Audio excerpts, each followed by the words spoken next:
年齢って関係ないんだなって、やっぱりこのマインド、気持ちの問題なんだなって思ったんです。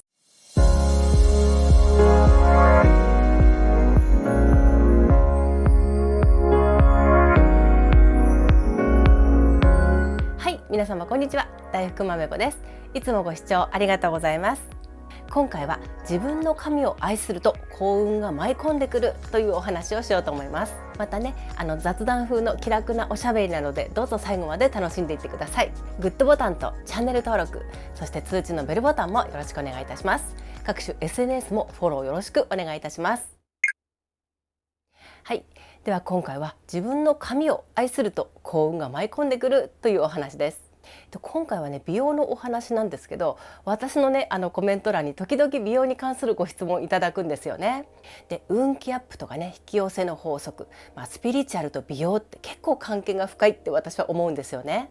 自分を愛して、大切にしてね、自分に自信を持つから波動が強くなって、でね、いいことがどんどん引き寄せられるし、人との出会いとかチャンスも舞い込んでくるんですよね。特に髪型ってね、顔の額縁って言われてますから、もう髪型だけでね、顔の印象って大きく変わりますよね。で、どんな髪型でもちゃんとねお手入れされていて、ツヤがあったり、きちんとして見えるとね、とっても素敵ですよね。で、直毛だけじゃなくってね、くせ毛の方とか、あと年齢とともにねちょっと髪質が変わってきたっていう方も、自分のねそのままの髪を愛してあげて、で、ありのままのね癖とかも全部受け入れて、で、自分のその髪質に似合った髪型をすることで、とっても魅力的に見えますし、運気はどんどん良くなります。私ね、くせ毛の方が宿毛矯正をやめてね、で、自分のこのありのままの癖を生かしてね、素敵な髪型にする動画がすっごい大好きで、時々見てるんです。皆さんね、もともとの生まれ持った自分の髪質をね愛せるようになって、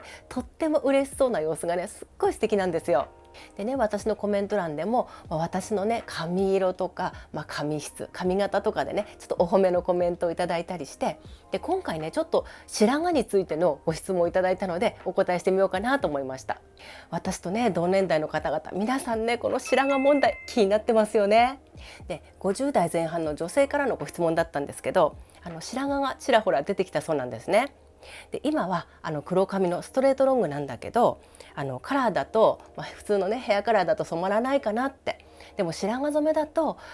今ね綺麗な髪だから傷んじゃうからもったいないんじゃないって、お友達とかね美容院の方に言われるんですって。でね、まめこさんはヘアカラーどうされていますかっていうことだったんですね。でね、白髪っていうと、女性も男性も関係なくね、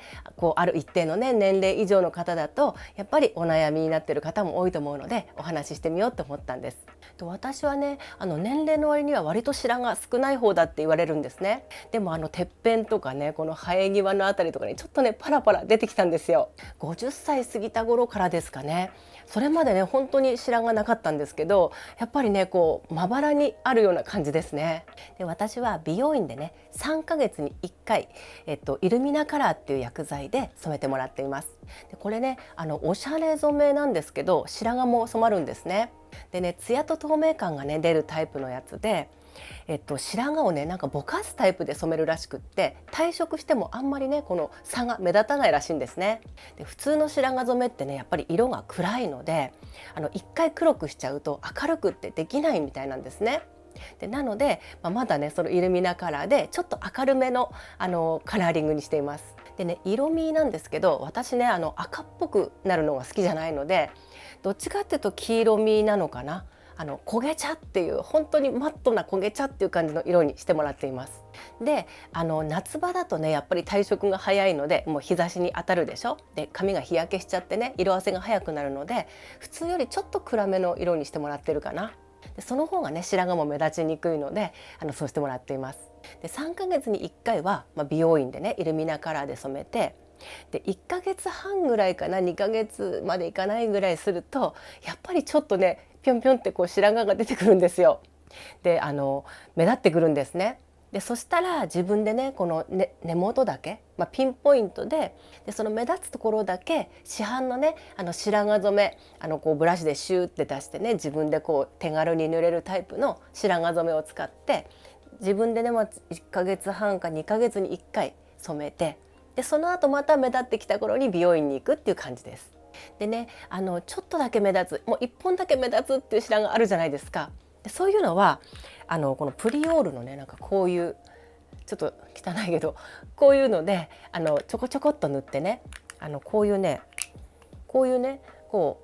ういうクレヨンみたいなタイプのなんですよ。筆でねちょんちょんとやってちょんちょんちょんちょんってつけて隠すんです。でこういうのを使ってねちょこちょこっとカバーしながらなるべく染めないようにしています。で私ね、もともとすっごいまっすぐな直毛でヘアピンを刺してもね、もう滑って落ちてくるぐらいのまっすぐな髪だったんですね。でもね、50歳過ぎたぐらいかな、やっぱりちょっと癖毛が出てきて、なんかエイジング毛っていうんですかね、やっぱりパサつきが気になったり、あとはうねりっていうかな、なんかうねうねしたなんか癖が出てきたんですよね。で私のね父方がなんか癖毛の体質なので、そういうのが今になってね遺伝が出てきたみたいなんですよ。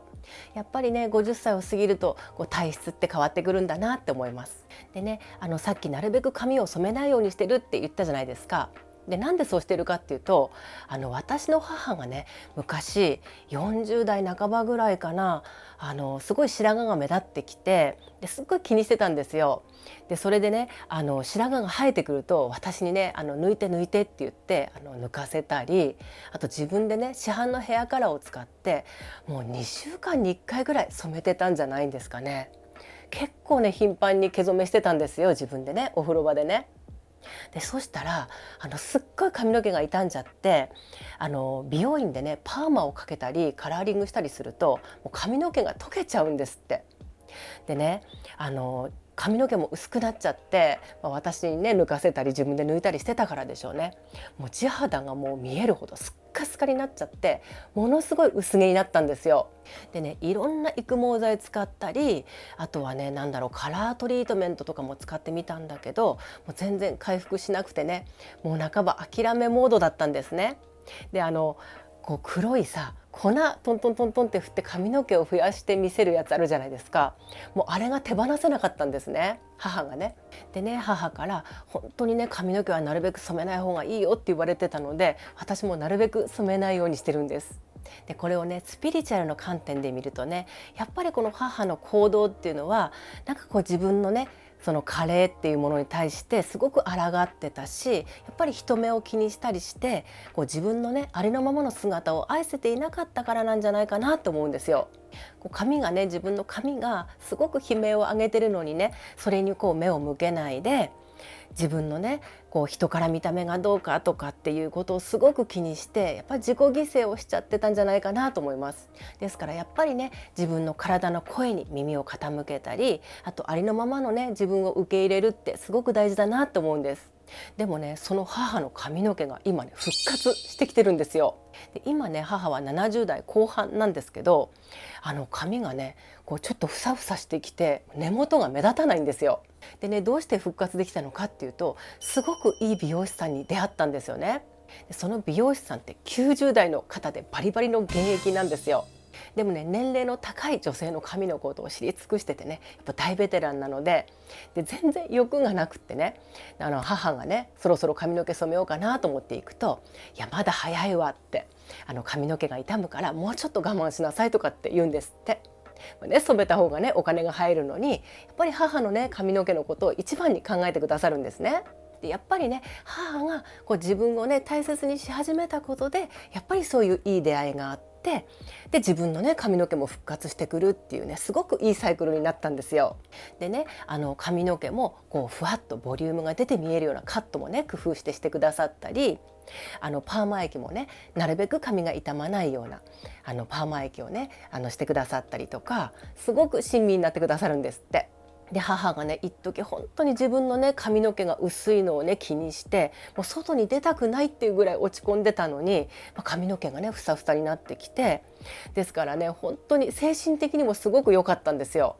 でね髪の毛がこの70代後半になっても復活するっていうのを見て、年齢って関係ないんだなって、やっぱりこのマインド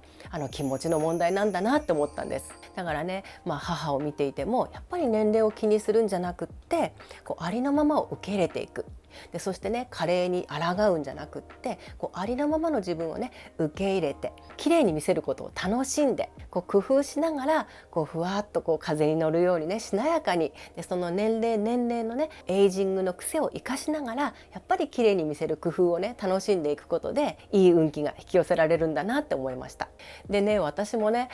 撮影してて後で編集の時にね画像を見ながら白髪だって自分でね見つけちゃうことあるんですよ。なんか一本ねピョンって白髪出てたりしてねでやべとかと思うんですけどでもねもうこういう年なんだからもう白髪ぐらいあるっしょって思って別にいいやって思うことにしてます。もう気にしないの。でみんなね年を取っていくんだし、シワとかねたるみとかねシミとかいろいろ出てきますよね。でもねそれもねいろんな人生をね乗り越えてきた勲章みたいなものだし、いいじゃないですか。完璧な綺麗さっていうよりねその年齢相応、年相応なんだけど綺麗な人っていうのを目指したいですよね。で染めないでねグレーヘアの人も素敵だなって思うんですよ。でもね何もしないでじゃあ伸ばしてるのかって言ったらそうじゃなくってやっぱりグレーヘアで素敵に見える人って髪型をねすごくおしゃれにしてたりあとスタイリング剤を使ってねなんか束感を出したりねちょっとシュッとこういうところを整えたりしてとってもねおしゃれにしてらっしゃるなって思います。くせ毛の方もね宿毛矯正を繰り返したりして、痛みが気になったりしてた方もいると思うんですけどなんか年齢とともにね髪のボリュームが皆さん少なくなってくる中でくせ毛の方ってねふわっとボリュームがあるように見えるじゃないですか。で上手にねなんか癖を生かしたスタイリングとか髪型をされている方ってね本当に素敵だなと思うしなんか自分のねありのままを受け入れている感じがすごい素敵ですよね。でねその髪型に合った、アクセサリーとかね服装とかも楽しんだりもうできることたくさんあると思うんでねやっぱりねありのままって言っても何もしないっていうんじゃなくってやっぱり綺麗に見えるために自分でねいろいろ整えたり工夫したりすることって大事だと思うんです。で私もねあとまとめ髪にすることが多いんですけどやっぱりこのスプレーを使って全体をねきちっと見せてほつれ毛が出ないようにしたりしています。若い子だとね遅れ毛可愛いんですけど私たちの年になってね遅れ毛がいっぱい出てるとなんか初体圧れしてるように見えるじゃないですか。なのでねそこら辺の加減っていうのが大事かなと思います。でこうやってね自分に手間暇かけることってすごい贅沢なことだって思いません？でもちろんねお金をかけてねなんかシワ取りとかなんていうの美容医療っていうんですか引っ張ったりねなんかヒアルロン酸入れたりとかいろんな方法あると思うんですけどとりあえずね私は今ありのままの自分で自分を愛してあげて手をかけてあげて日常的にねできる範囲で美容を楽しんでいます。あとヘアカラーじゃなくってヘアトリートメントでね3日に1回とか週1回自分で染めてらっしゃる方もたくさんいらっしゃいますよね。で私ね本当に面倒くさがりで続かないんですよ。やったことあるんですけどねなんかね続かないんですよね面倒くさくって。で今ねカラートリートメントもすごくよく染まってで落ちにくいしで手についてもね落とせるんだけど髪の毛はちゃんと染まるっていうのも結構いろいろ出てるみたいだしあとはね、さっき言ったようなこういうねちょこちょこっと気になるところだけちょんちょんちょんちょんって塗ってね染められるもの染めるっていうかカバーできるものとかもねいろいろ出てるので自分で合ったものをね工夫して使ってみるといいんじゃないかなって思います。で私はね若く見えるっていうよりも年相応なんだけどなんか小綺麗にしてる人なんか小ざっぱりして見える人って綺麗だな素敵だなって思うんですよ。インナーカラーとかでねここブリーチしてなんか好きな色を入れたりとかあとハイライトとローライトをね組み合わせてなんか白髪が目立たないようにねぼかすっていうやり方もありますよね。なんかそうやってね年齢に関係なく自分でねおしゃれを楽しんでいる人も素敵に見えますよね。あとは部分用のウィッグもいいんじゃないでしょうか。あれもね私の母もね一つ持ってて時々使ってたんですけど年齢とともにねトップのボリュームが少なくなってきますからああいうのをつけてねお出かけの時にちょっとねふわっとおしゃれっぽくするのもいいんじゃないかなって思います。でいかにもねつけてますって人に分かると恥ずかしいって思ってせっかく買ったんだけどつけてないっていう人もいらっしゃるみたいなんですけど別にねつけてるの分かってもいいんじゃないかなって思うんですよ私。私もね